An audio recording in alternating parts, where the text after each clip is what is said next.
Hola amigos, ¿cómo están? Espero se encuentren muy bien. Bienvenidos a mi canal y a un nuevo episodio de Historias que valen la pena contar, donde damos voz a historias que merecen ser escuchadas. Yo soy Daniela Montañez y antes de comenzar te invito a suscribirte y activar la campanita de notificaciones para que no se pierdan ningún video. Hoy les traigo una historia que ocurrió en México. Y recuerden que cada historia tiene su propio valor y su propia lección. Los invito a que se unan a mí para iniciar con esta historia.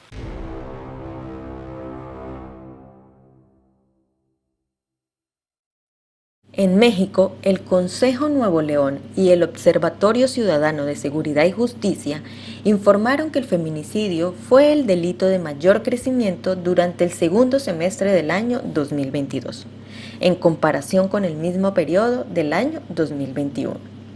Los casos de feminicidio mostraron un alarmante incremento del 230%, y es por eso que hoy hablaremos de la historia de Johanna Líguez. Los hechos ocurrieron el 31 de agosto del año 2022 en su casa, en la colonia El Molino, municipio de Santa Catarina, Nuevo León.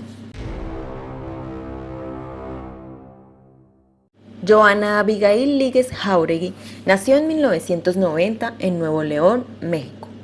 A los 24 años, su vida parecía estar llena de promesas y sueños. Aunque no se tienen registros de los nombres de sus padres, se sabe que mantenía una relación cercana con ellos.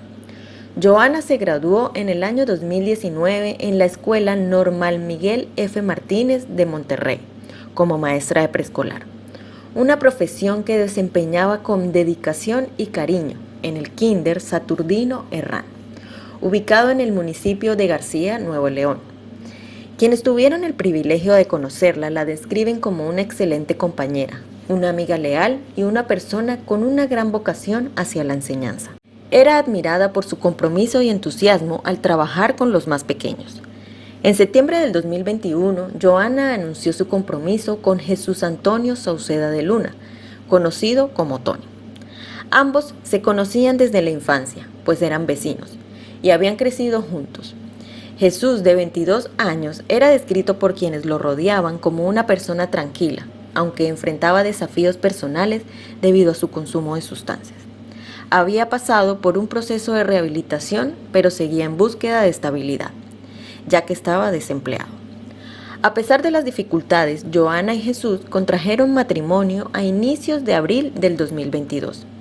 Las redes sociales se llenaron de mensajes de felicidad cuando Johanna compartió fotografías de su boda, luciendo radiante en su vestido de novia.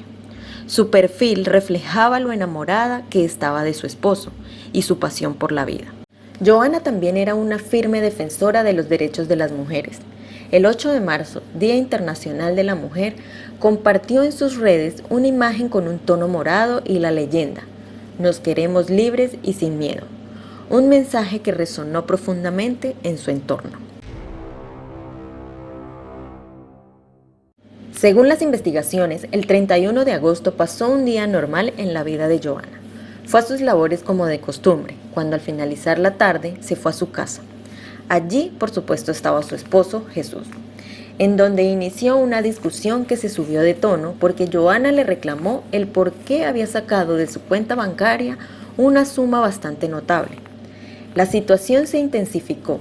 Jesús, al no tolerar el reclamo, habría agredido físicamente a Johanna y con un arma blanca la desvivió, además de abrir el gas para asegurarse. Y después de eso, Jesús salió huyendo. Los hechos se registraron alrededor de las 7 de la noche, cuando los padres de Johanna, después de no tener noticias de ella en todo el día, se dirigieron hasta su casa que quedaba cerca, porque no le contestaba los mensajes ni las llamadas. Cuando llegaron no pudieron entrar, por lo que pidieron ayuda a través del número de emergencia 911. La policía, acompañados de paramédicos, acudieron hasta la casa de Johanna en la calle Arturo Maldonado, en la colonia El Molino. Los paramédicos entraron y tras una evaluación, estos confirmaron que Johanna ya no presentaba signos vitales. El informe forense determinó que el fallecimiento de Johanna fue debido a las heridas ocasionadas por un arma blanca y la exposición al monóxido de carbón. Desde ese momento, Jesús se convirtió en el principal sospechoso. Las autoridades comenzaron una búsqueda intensiva, mientras que los familiares de Joana utilizaron las redes sociales para compartir carteles con la fotografía de Jesús, solicitando apoyo de la comunidad para localizarlo. Pero tan solo 2 días después, el 2 de septiembre, Jesús fue localizado por la policía en un hotel situado en el kilómetro 1 de la carretera a García. Fue arrestado y de inmediato se le dictó prisión preventiva, mientras se llevaban a cabo las investigaciones correspondientes. Finalmente, en noviembre del 2023, Jesús Antonio Sauceda de Luna fue declarado culpable por los delitos de feminicidio y violencia familiar. Según la investigación realizada por la Fiscalía Especializada en Feminicidios y Delitos Cometidos contra las Mujeres, tras un exhaustivo análisis de pruebas, el tribunal colegiado emitió una condena de 45 años y 3 días de prisión. Además de la pena, se le impuso el pago de 4.000 cuotas UMA, equivalentes a aproximadamente 415.000 pesos mexicanos, unos $20.000, como sanción económica por los delitos cometidos. A esto se sumaron los gastos funerarios y una indemnización destinada a brindar un mínimo de apoyo a los familiares de Joana.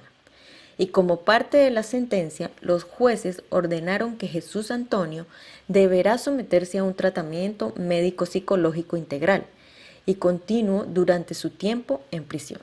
Una medida que busca abordar y tratar los factores asociados a los actos cometidos. Y bueno amigos, así llegamos al final de la historia de hoy. Un hecho muy triste y lamentable como los tantos que hemos compartido.